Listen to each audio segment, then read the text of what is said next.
أحبابي في الله، كنتمنى تكونوا أحسن الأحوال. اليوم من بيت سوداني جيتكم جبت لكم عاوتاني ثقافة سودانية تتمة تاع الفيديو اللي قبل.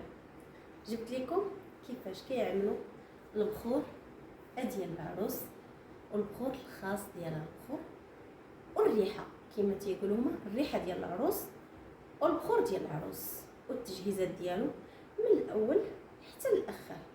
كنتمنى انه تشوفوا هذا الفيديو وما تبخلوش عليا بشي لايك باش تطلع القناه ديالي، ونبقى ننزل لكم فيديوهات كتعلق بالثقافات، بالطبخ السوداني، بحاجات سودانيه، يعني ما فيها باس تساعدوني في نشر الثقافه السودانيه. واخا ما غاديش نكون مكتفه عليكم الفيديوهات بزاف لانني بحكم الظروف عندي بيبي في الدار. المهم اللي فيديوهات اللي تينزلوا كنتمنى الناس تدعمهم باش نشروا ولو حاجه بسيطه عن ثقافه اخواتنا السودانيات والسودانيين. خليكم معايا وشوفوا الفيديو اللي انا نقلت لكم من قلب الحدث. يلا معايا. ضفرة دي صح؟ ضفرة. ضفرة من شنو؟ الضفرة دي أصلا أظافر التمساح، أيوة. وبينضفوها يبلوها في الموية وبصابونة بتاعت بصابون حمام. كمان؟ صابونة حمام. أها. تاخد يوم كده وتتنضف. بيحطوها يوم في الموية منقوعة كده؟ منقوعة، وتنضفوها من اللحمة دي.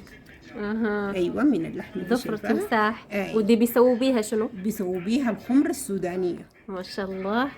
بيسووا هي بيها نفس الخمرة اللي بيتعطروا بيها الحريم هم مارقين والعروسات. هم العروسات. ما شاء الله. تتغسل. تسلمي تنظف شديد. يلا يحطوها في النار يحمصوها. بعد ما تتحمص؟ بعد تتحمص يدقوها او يسحنوها مثلا. ايوه. ويخلطوها مع شنو؟ يخلطوها مع الفرير والصندليه. يخلطوها. بحطوها مع المحلب برضو؟ لا لا لا، محلب براها. محلب براها. وده براها. دي خمرة دي براها. دي براها مميزه. دي مميزة. يعني ممكن دي استغفر الله العظيم لو زول عمل كده يسمع فيها، يسمع يشم من الريحة يروح. ما شاء الله. حاجة حلوة ولذيذة. دي السودانيات سبحان الله بيها السودانيات، وبتميزوا بيها العروس بالذات. ما شاء الله.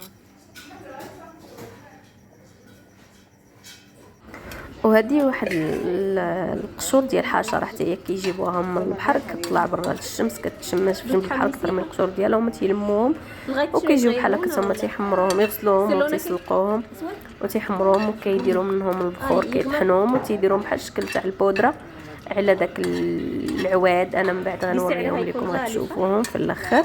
يعني كيديروهم ميكس وكيبقاو يخلطوا فيهم مع السكر ومع العطور، مع كميه من العطور، لكن يعني بكميه عارفاها السيده اللي كتصيب البخور، يعني تبارك الله عليها.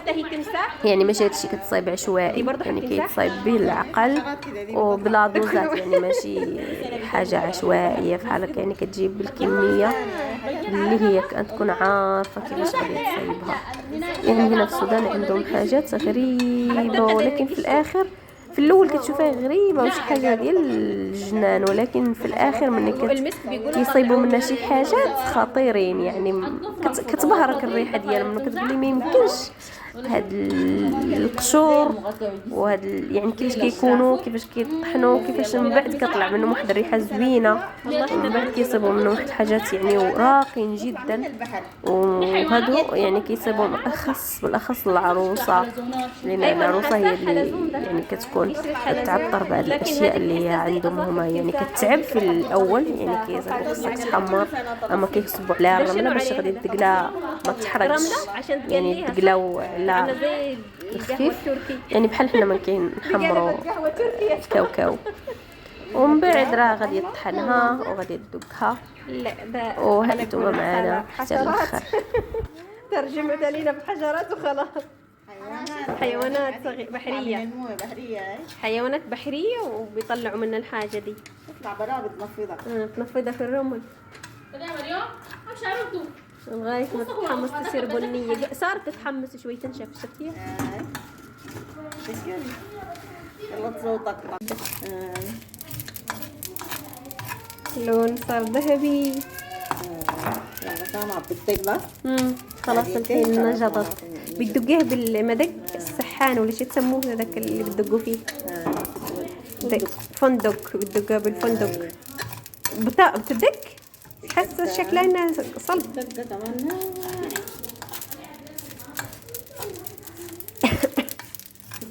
وهذا هو الفرن التمساح اللي كان قبيل حتى هو كانت تغسل فيه السيدة ريرة.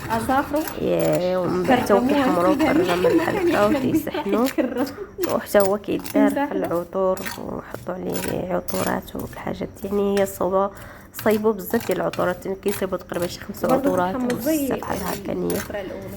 ومن بعد غادي نشوفوا النهايه ديال هادشي كامل. يعني نهايه مبهره جميله جدا.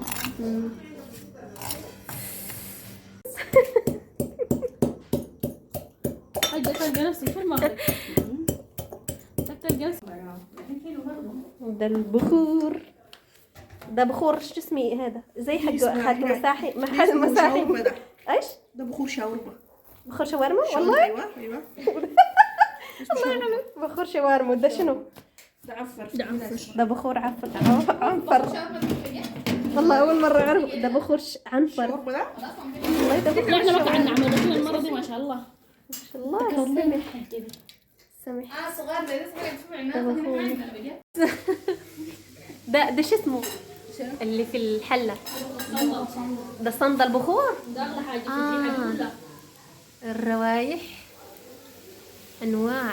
بتحط عليه كم نوع يا حجه؟ كم نوع تحطي عليه؟ خد عليه مسك، خد عليه صندلية، اها خد عليه صندلية، خد عليه من وترجعي على النار وعليه سكر صح؟ عجبني لذتك الريحه. الاكل حق الناس اللي تشتغل. بيحمروا فيه ولا ده بيقلوا فيه؟ الضفرة دي تسوي؟ هو سمر بتنسى الحين مشغولة. ده محلب مسحون صح؟ اللي هناك لا ولا أنا شفت شكلها محلب صندل. وده شنو البني ده؟ ده جناي. ضفرة وده حبهان ده هبهان. وده صندل. ده صندل. ده بلاقيه في البقالة بتعمل ويه شنو؟ لأنه بيتباع كده سادة. هو ده مثلا ده شعف. بس زي كده برضو أبيض. لا شميو لكن ده وده مسك. ده عرفته. ده شم. الصندل ده والله ريحته خطيرة. صار العقيق في سيارة يحطها على ظهره كده. وده الخلطة ما أدري شنو هي. ما تقولي اليوم أختي سوداني. وده العطورة حقة الخلطات صح؟ بيحلوا بيها الخلطات. وين هذيك العجنة اللي عجنتي؟ ودي العجنة. عجنة المحلب. بيتمسحوا بيها يعني بس. بخور ما سووا. بخورين ما سووا. بيتمسحوا بيها بعد الاستحمام وكده. بعد الاستحمام. يعني مو زي الدلكة اللي قبل الاستحمام.